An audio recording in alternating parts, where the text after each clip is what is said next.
ফ্লোরে মাথা সবাই নিচে দিয়েছে, যে নামাজ পড়ে সেজদা দেয় ওইভাবে দিয়া ওই টাকাটা ঢুকাইছে। দুইজন দুই সাইডে পিস্তল নিয়েছিল। অনেকে তো কলেমাও পড়ছে যে এই শেষ। তারপরে আবার যে ব্যাংকের স্টাফ ছিল অনেক কান্নাকাটি করছে, মহিলা পরে ব্যাগে থেকে 1 লাখ টাকা বাইর করিয়া লাস্টে দিছে যে আমি আতঙ্ক হয়েছেন বেশি, 1 লাখ টাকা আমরা আমাকে তরফ থেকে দিয়ে গেলাম। এইটা ব্যাংকের স্টাফের বলছে যে আমরা এটা কোনো দাবি করবেন না, টাকাটা আমরা দিলাম। ওরা অনেক চেষ্টা করছে বাইরানের, কিন্তু লাস্টে সেনাবাহিনী হওয়ার পরে ওরা দম দিছে। এর আগে পুরো চাঙ্গা ছিল। এরা নাস্তা চাইছে, এরা কোক নিছে, ও কেক কোক করা ওই গিলাসে করে ডালি আমগরি খাওয়াইছে। টাকাটা জমা দিছে কেশিয়ারের কাছে, কেশিয়ার এই টাকাটা গুনতে আছে। ওই মুহূর্তে ওরা উঠছে। ওঠার পরে উঠছে একটা তালা নিয়ে উঠছে, গেটে তালা লাগাই দিছে। আর দুজন হইলে ওই যে সিকিউরিটি গার্ড ছিল, ওরে পিস্তল দিয়ে করছে, আতঙ্ক এটা বসাই রাখার পরে বলছে যে কেউ কোনো সাইনেল কোনো করবেন না, কোনো শব্দ করবেন না, সব এক জায়গায় আসেন। পরে সব এক জায়গায় নিচে নিয়ে বসাইছে। বসানোর পরে সবার মোবাইল নিয়ে গেছে। ওরা মোবাইল নিয়ে গেছে, যার মোবাইলে রিং হয় ওরা নিয়ে রিসিভ করে। পরে বসাইয়া ওরা টাকা দুইজনে পিস্তল দিয়া দুই সাইডে ধরছে, আর একজনের টাকাগুলা 3টা ব্যাগে ভরছে। ভরে তো বাইরে আছে যে পাবলিক পড়ে গেছে, বাইরে যেতে পারে না। মনের অবস্থা তো খারাপ লাগে সবাই তো একটা আতঙ্কের ভিতরে ছিল।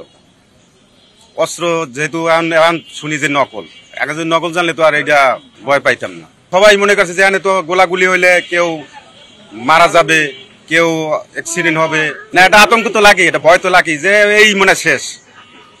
এটা অস্ত্রের ভিতরে থাকলে তো বোঝেন যে কি লাগে। কথা দেওয়ার ইচ্ছে ছিল, ওরা তো মোবাইল দে না, মোবাইল নিয়ে গেছে।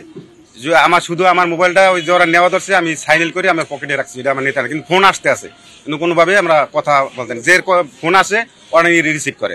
এরা নাস্তা চাইছে, এরা কোক নিছে, ও কেক কোক করা ওই গিলাসে করে ডালি আমগরি খাওয়াইছে। ওরা শুধু সিগারেট খাইছে। ওরা উইঠা ওই যে টাকাটা ঢুকাইছে, আর ওই যে সাইডে ওই যে আমার সিসি ক্যামেরার ওইটি ছুটাইছে।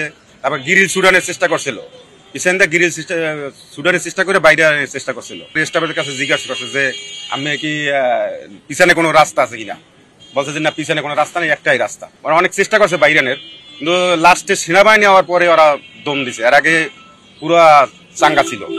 যে সেনাবাহিনী আসছে একটু ওরা কানে ব্যাগ বুক নিচে রাখছে। 25 বছরের ওয়ারেন্টিযুক্ত দীর্ঘস্থায়ী দরজা প্রোটেক্টর, আধুনিক ও মজবুত দরজা। ফ্লোরে মাথা সবাই নিচে দিয়েছে, যে নামাজ পড়ে সেজদা দেয় ওইভাবে দিয়া ওই টাকাটা ঢুকাইছে। দুইজন দুই সাইডে পিস্তল নিয়েছিল। আমরা ছিলাম মোট 18 জন। 18 জনের ভিতরে একজন ছিল ভিতরে ওই যে কন্ট্রোল রুমে ঢুইকা যে ম্যানেজারের সহযোগিতা করছে। জি। আর 17 জন ছিলাম আমরা ফ্লোরে। মানে যদি এখানে কোনো রকমের একটা হয়, তা তো গোলাগুলি করলে তো যে কোনো মানুষের লাগে যেতে পারে। ওরা একটাই বলছে যে টাকা যাবে সরকারের, জান যাবে আপনার, যদি কোনো রকম চালাকি করেন।